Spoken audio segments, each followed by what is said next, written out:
You picture giant warships slamming into each other beneath the Colosseum's arches, the oars flashing, the roar of the crowd, a sudden roar of water where Rome becomes an instant sea. It's a vivid image, emperors turning the city into a theater of oceans to prove their power. But did the Flavian amphitheater, the Colosseum, actually host full-scale naval battles like that? Ancient writers say yes at times. Archaeology and engineering make us pause. The balanced answer lies somewhere in between. The Colosseum hosted watered, theatrical naval spectacles, but the kind of open-sea maneuvering and full-size warship combat we imagine almost certainly belonged to lakes and specially engineered basins, not the packed, shallow arena beneath the arches. If you enjoy historically grounded deep dives like this, where ancient sources, archaeology, and engineering are weighed against popular myths, consider subscribing to the channel. We publish new, in-depth videos every day, following the evidence rather than the spectacle. Start with why Naumachii mattered. In Rome, spectacle was politics. Public shows, gladiators, chariot races, venations of wild animals were ways emperors displayed generosity, celebrated victories, marked funerals, and bound the city to their image. Among those spectacles, Naumachii, literally naval shows, were the most expensive and spectacular, demonstrations that combined theatricality, engineering, and lethal force. A naumachia could be a real mock sea battle staged on a lake, an artificial basin cut into the city, or a staged watery scene in an amphitheater. The motive was always the same: awe the crowd, glorify the sponsor, and make Rome feel like an empire that could command even the sea. Ancient sources give us a catalogue of headline naumachii. For Julius Caesar, an event in 46 BCE is reported by later writers. According to authors who preserved the story, Caesar staged a huge naval show on a basin dug near the Tiber that employed thousands of combatants. It was meant as a coronation of his power after years of civil war, an engineered spectacle using the river and temporary basins rather than an amphitheater. For Augustus, Suetonius tells us of aquatic displays fed by aqueducts, pageantry on water tied to the new regime's desire to outdo the old. Claudius took the spectacle to extremes. Cassius Dio, a 3rd-century historian who wrote about earlier emperors, recounts a naumachia staged on Lake Fucino that involved tens of thousands of combatants and many ships. The display was massive, meant both to celebrate imperial engineering, the attempted draining of the lake, and to demonstrate brutal control. Nero, notorious for extravagant entertainments, had the Domus Aurea's artificial lake and reportedly staged watery entertainments there. Finally, when it comes to the Colosseum itself, Suetonius and Cassius Dio claim that Titus and Domitian presented watery spectacles in the amphitheater, accounts that have fueled popular images of the Colosseum as an occasional temporary sea. Visual note: on-screen timeline of major naumachii: Caesar 46 BCE, Augustus, Claudius at Lake Fucino, Nero's Domus Aurea, Titus, Domitian at the Colosseum. Include source names like Suetonius and Cassius Dio next to each event. Those literary reports matter, but they must be tested against physical realities. To decide whether the Colosseum could host real sea battles, we have to ask, what did the arena look like? How big was it? How could water be supplied and drained? And how would actual warships behave inside that space?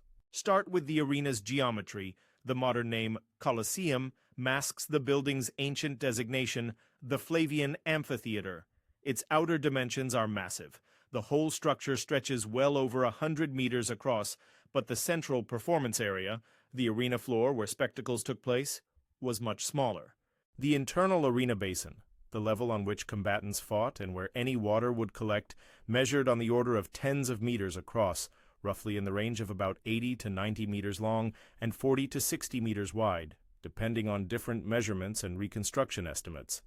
That gives an area of something like 4,000 to 5,000 square meters, a useful order of magnitude for thinking about water and ship space. Now consider the types of Roman warships people imagine in these scenes. The classical trireme, an older Mediterranean warship, was roughly 36 meters long. Later and larger warships used by Hellenistic states and adapted by Romans, like quinqueremes, could reach lengths in the high 30s or low 40s of meters.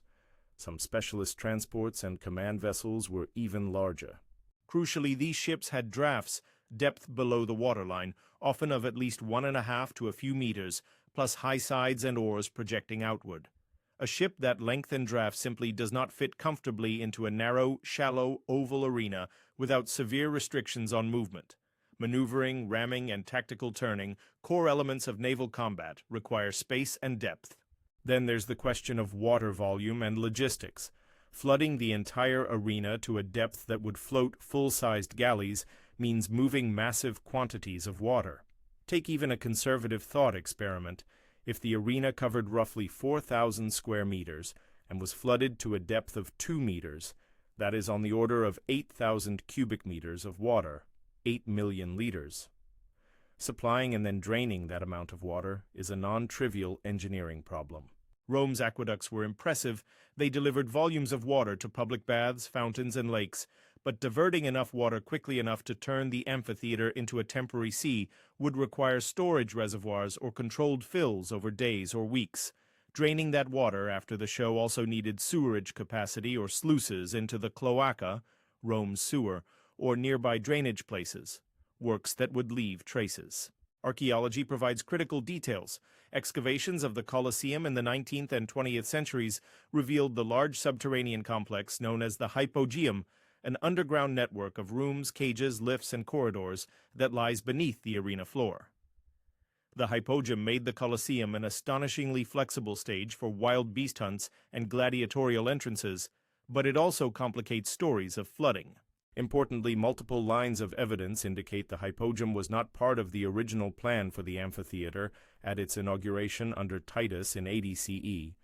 Early accounts and later archaeological interpretation suggest the Hypogeum was developed and elaborated under Domitian and after, as the amphitheater's internal machinery became more elaborate. If the earliest Colosseum had a simpler, possibly wooden arena floor without the complex underground structures, it might in theory have been flooded more easily than the later, Hypogeum-filled version. But even then, the physical difficulties remain. Where would full-size ships enter? How would they be launched and maneuvered? How would the spectators' sightlines and the wooden flooring withstand such operations? Visual note: animated cross-section of Colosseum showing arena floor, later Hypogeum layers, and potential water depth. Overlay with approximate ship silhouette to show scale mismatch. Let's look at the textual claims more carefully and weigh their reliability. Ancient authors matter, but each comes with caveats. Suetonius, writing in the early 2nd century CE, composed imperial biographies rich in colorful anecdote. His accounts are invaluable, but sometimes anecdotal and prone to court gossip. Cassius Dio, a senator of the 3rd century writing a comprehensive Roman history, provides detailed narratives and figures, but he wrote centuries after many events and sometimes repeated inflated numbers from earlier sources. When Suetonius or Cassius Dio claim that Titus staged nautically dramatic shows in the new amphitheater, they are reporting a Roman cultural memory, an important clue, but we must cross-check such claims against material evidence and engineering plausibility. For example, Cassius Dio records Claudius's Lake Fucino Naumachia in graphic terms, with thousands of combatants and dozens of ships, but that event took place on an actual lake, a setting consistent with such scale. Likewise, Caesar's reported engineered basins on or near the Tiber, or Nero's lake in the Domus Aurea, are contextually plausible. They used bodies of water or artificial basins that suited large-scale naval spectacle. By contrast, when the same authors claim that amphitheaters were flooded for display, the scale usually shrinks in the surviving detailed reporting. The claims tend toward theatricality, an arena turned into a mock sea, but not a free-for-all of full-size triremes. Historians therefore differentiate between two kinds of naumachiae in the sources: large-scale, realistic sea battles on lakes or engineered basins, and smaller, staged, watered spectacles inside urban venues.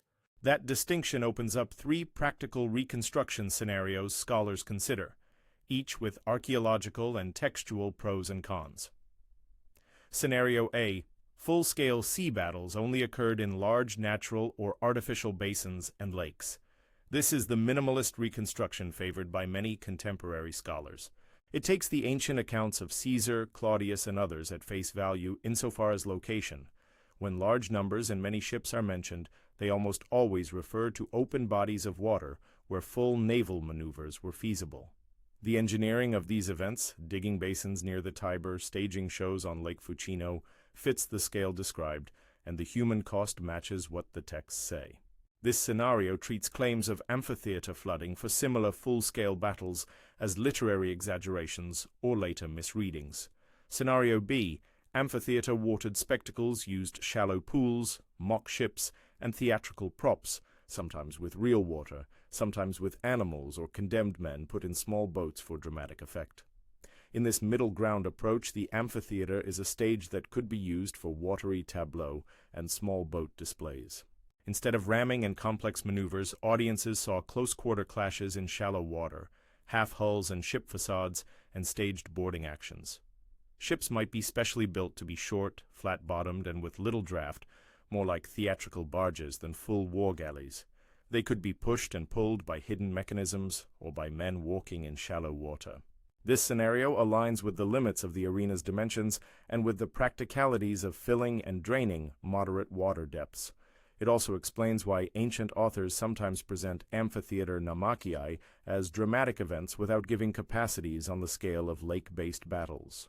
Scenario C: ingenious mechanical staging, sets, rails, and wheeled or hoisted mock ships allowed for the illusion of a naval battle without significant water. For this interpretation, water is secondary. The spectacle is achieved with theatrical contrivances, half-ships mounted on platforms, simulated waves, and stage combat, while the real spectacle is the illusion and the danger to human participants. The Colosseum's early wooden arena and later hypogeum, with its lifts and mechanisms, would have supported increasingly sophisticated illusions, but this scenario is more speculative in terms of direct archaeological evidence for rails and mock ships used at scale inside the amphitheater. Which scenario is most supported by the evidence? The consensus among many modern archaeologists and historians leans toward a combination of A and B. Full-scale, authentic sea battles with genuine warships belong to large natural or artificial basins, Scenario A, while the amphitheater was used for watered spectacles that were more theatrical, smaller in scale, and often staged with specially built or modified craft, Scenario B. This hybrid answer respects the ancient testimony that amphitheaters sometimes featured water spectacles. Cassius Dio and Suetonius do report such events, but places limits on what those spectacles would have practically involved. Major public naumachii of unsurpassed scale, Caesar's engineered basin, Claudius's Lake Fucino show, worked because they occurred on large water bodies. The Colosseum, with its constrained arena and later hypogeum, was better suited to theatricalized water scenes. Concrete engineering problems reinforced that conclusion. Entranceways, vomitoria, and the high wall plinths of the arena were not designed to admit long, deep-keeled vessels. The arena's edge originally sat atop substantial foundations and seating structures that would be broken or heavily modified to create large access ramps. Even assuming temporary timber ramps and scaffolding could be built, sustaining full-sized galleys inside the collapsible wooden floor would risk structural failure. And after the hypogeum was installed, a complex maze of corridors and elevators intended to move animals, scenery, and men, the place was not well adapted to holding massive quantities of water without undermining the underground structures. Water supply calculations further complicate broad claims. Filling an arena to just a meter or two of depth requires millions of liters, taking days with an aqueduct diversion and more if a storage reservoir wasn't already prepared. Medieval and modern engineers who have studied Roman hydraulic infrastructure agree that diverting aqueduct flows was possible, but usually employed for more permanent features: baths, fountains, and channels.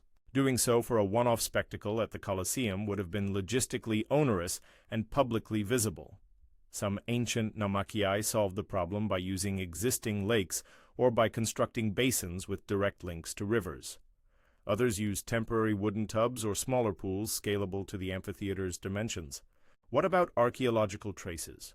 Most importantly, nothing like the massive reservoirs or sluicing works needed to fill the Colosseum's entire arena to full galley depth has been found in situ around the amphitheater. Excavations have revealed drainage lines and smaller cisterns used for everyday maintenance and the hypogeum's pumps, but no conclusive evidence of the large-scale hydraulic installations that would indicate repeated flooding to oceanic depth. That absence is not proof that no watery spectacle ever happened. It is part of a mosaic. The lack of clear hydraulic structures suggests that if naval spectacles occurred inside the Colosseum, they were either rare, carried out before later modifications that destroyed or hid hydraulic traces, or modest in scale. Literary contradictions are instructive.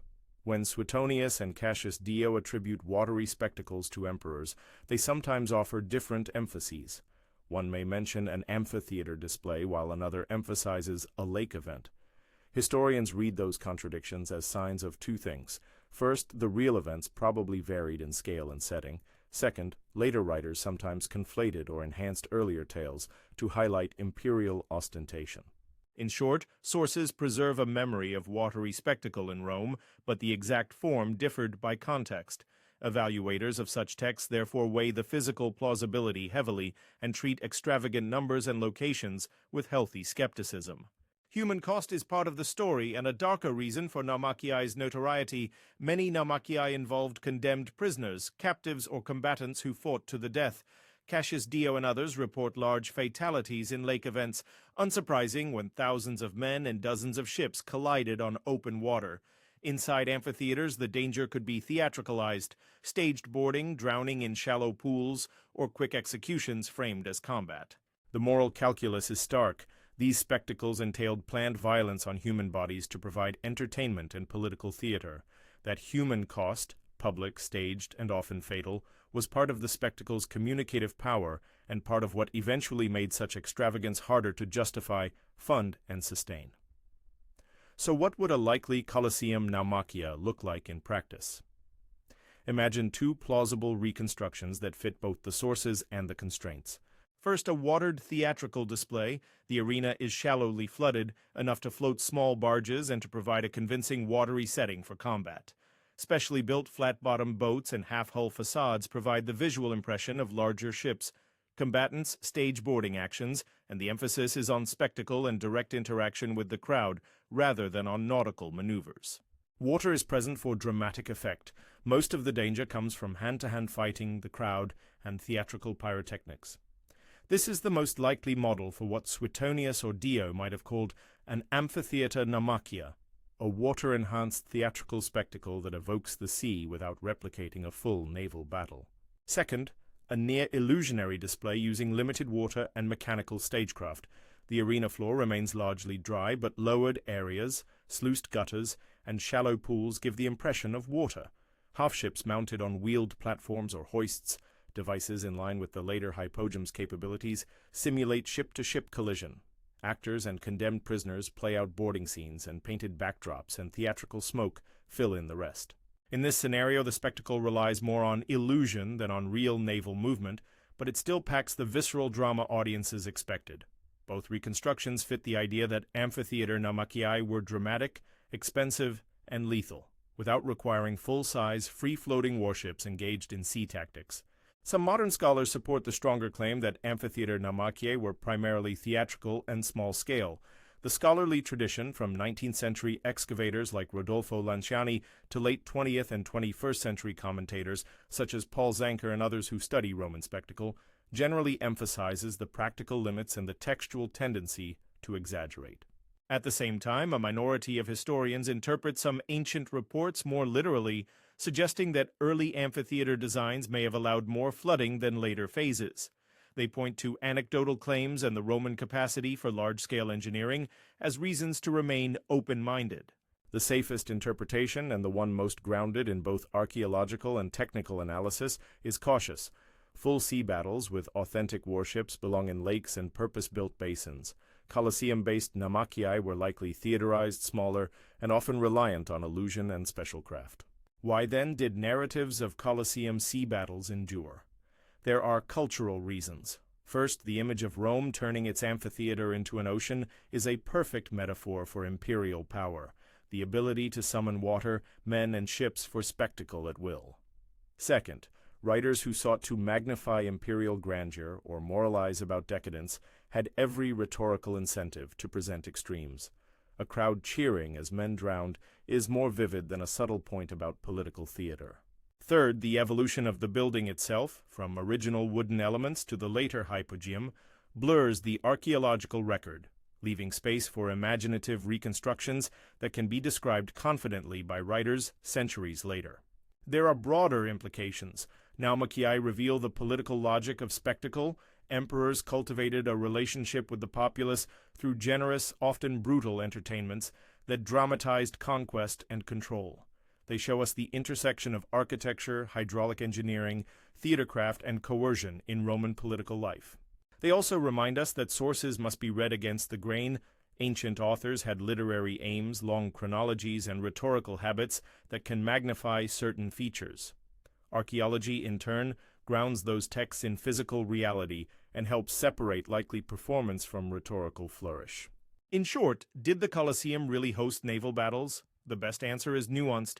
Ancient literary sources affirm that emperors sometimes presented naval spectacles in amphitheaters, and some early iterations of the Colosseum may have been adapted to include watery effects. But the image of full-scale triremes, or quinqueremes, maneuvering and ramming each other in the Colosseum's elliptical arena, a miniature Mediterranean under the stands, does not hold up to engineering realities, ship dimensions, and archaeological evidence. Those full-scale sea battles belong to lakes, rivers, and specially constructed basins. Inside the Colosseum, the spectacle was more likely smaller, theatrical, and achieved with specially built, shallow craft, half-hulls, staged combat, and mechanical contrivances that gave the audience the impression of naval warfare without the actual naval maneuvering. That verdict honors both sides of the historical record. It acknowledges the ancient testimony that Romans staged watery spectacles for political effect, and it respects the physical constraints revealed by archaeology and simple engineering. It also leaves room for nuance. An amphitheater could be flooded to create dramatic effect, but the battle, in that case, was as much stagecraft as it was naval warfare. If this analysis helped clarify how Roman spectacle balanced literary exaggeration with architectural and engineering limits, you'll find references to the ancient sources and modern scholarship in the description. And if you'd like more evidence-driven explorations of ancient technology, architecture, and power, consider subscribing. We publish new videos every day.